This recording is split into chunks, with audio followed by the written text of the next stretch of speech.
Hey everyone, and welcome. Today, we're going to tackle a topic that sounds super complicated, but is actually an incredibly powerful tool for managing your assets: trusts. Honestly, they can be a fantastic way to plan your estate, but you've got to understand how they work. So, let's jump right in and demystify them together.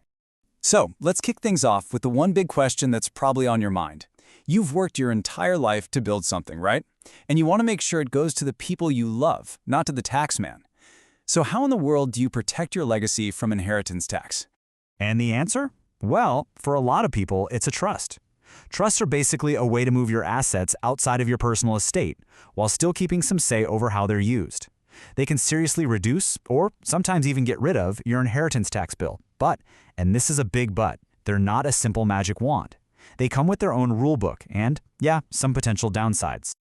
Okay, so to really get our heads around how a trust works, we first need to meet the key players. You can think of every trust like a little play with a specific cast of characters, and each one has a really distinct role to perform. So, it all kicks off with the settlor. That's you, the person creating the trust and putting assets into it. Then you've got the trustees. These are the people you appoint to manage everything according to your rules. And finally, you have the beneficiaries. These are the people who are ultimately going to benefit from it all. The entire structure of a trust is built on the relationship between these three roles. Let's break this down a bit more, because it's super important. The settlor, that's the architect. They drop the plans, put the assets in, and write the rule book. The trustees then take over legal ownership. It's their job, a legal duty in fact, to manage the trust, make decisions, and deal with the tax man. And the beneficiaries? Well, they're the ones who eventually get the goodies, whether that's income, a lump sum, or maybe even a property, all based on the rules the settlor first laid out. All right, now that we know who's involved, let's look at the different types of trusts out there. Now, there are a bunch of them, but we're going to focus on the big three you're most likely to come across when you're planning your estate. First up, we have the bare trust. It's sometimes called an absolute trust, and as the name kind of suggests, it's the most simple, no-frills version you can get. So with a bare trust, the assets are held for one specific person, and that person has an absolute right to them. The real kicker is, as soon as they turn 18, or 16 if you're in Scotland, it's all theirs, no strings attached. From a tax point of view, putting assets in this trust is what's called a potentially exempt transfer. Basically, if you live for 7 years after you set it up, that gift becomes totally exempt from inheritance tax. Poof! So you can see the trade-off here pretty clearly, right? On the plus side, it's dead simple to set up, and you don't have these complicated trust taxes to worry about. But the flip side is a big one. You lose all control.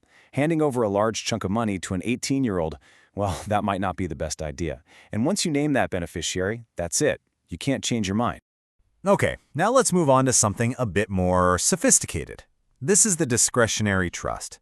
It gives you a whole lot more flexibility, but, as we're about to see, that flexibility definitely comes at a cost. And the name says it all, right? The key word here is discretion. Unlike a bare trust, where everything is for one person, here the trustees get to decide. They have a pool of potential beneficiaries, and they use their discretion to figure out who gets what, how much they get, and when they get it. This gives you a massive amount of control and protection. But, and this is a huge but, that control comes with a pretty steep price tag. If the amount you put into a discretionary trust is more than your inheritance tax-free allowance, that's the nil rate band, you get hit with an immediate upfront tax charge of 20%.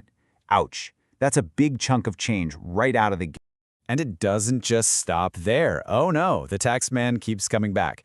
The trust can face charges of up to 6% every 10 years, and also when money is paid out. So you really got to factor in these ongoing tax hits. So this really lays out the dilemma, doesn't it? On one hand, you get the ultimate flexibility. You can protect those assets from a beneficiary's potential divorce, from creditors, you name it. But you have to weigh that against the very real cost of that 20% upfront hit and those nagging 10-year charges. Okay, our third and final type for today is the interest in possession trust. And this one is designed for a really specific but very common situation. When you want to give someone an income stream for life without actually giving them the asset that produces the income. Here's how it works. You have one person, they're called the life tenant, and they have the right to all the income the trust's assets generate. So think rent from a property or dividends from a stock portfolio. But, and this is the crucial part, they can't touch the capital itself. They get the interest, but not the possession. That capital is kept safe for other beneficiaries later on.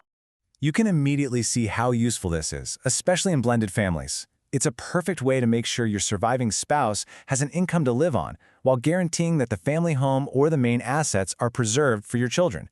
It's a real go-to for second marriages. The downside? It's not as flexible as a discretionary trust, and if you create it in your will, it usually won't save you any inheritance tax. All right, so this brings us to a really important question. It's probably something you've been wondering as we've been going through this. It's the core dilemma for pretty much everyone looking at their options. You're probably thinking, hang on a second. If that 7-year rule for tax exemption applies to many of these trusts, just like it does for a direct gift, what's the point? Why go through all the hassle and legal fees of a trust when I could just give the money away and cross my fingers for 7 years? It's a great question. And the answer honestly boils down to one single powerful word: control. When you make a direct gift, that's it. The money is gone. The person you give it to has immediate, total control. It's vulnerable if they get divorced, go bankrupt, or just make some bad decisions. With a trust, you set the rules. You build a protective wall around those assets to safeguard your legacy. This also helps you solve what's known as the sideways inheritance problem. Let me paint you a picture. Say you gift a house to your son. He gets married. If you were to tragically pass away, that house would likely go to his wife. Now, what if she remarries years later? Your family home, your legacy, could end up passing to her new family, completely bypassing your own grandchildren. A trust stops that from happening. It ensures your assets go down your bloodline, exactly as you plan. So, where does that leave us? A trust or a direct gift? The truth is, there's no magic answer here. It completely, 100% depends on your situation, what you want to achieve, and your family dynamics. So let's look at a few questions to help you think it through. This table is a really great way to think about it. Look at the left column. Are you nodding along? Do you want control? Are you worried about future risks or that sideways inheritance problem? Then a trust might be the way to go. But if you look at the right column and think, yep, that's me, you completely trust the beneficiary, it's a smaller amount, and you just want to keep things simple, then a direct gift could be the better path. At the end of the day, this isn't just about taxes or legal documents. It's about your legacy. It's the story you've written with your life and how you want that story to continue after you're gone. The final chapter is yours, and yours alone to write. Choosing the right tool is just the first step. Thanks for joining me.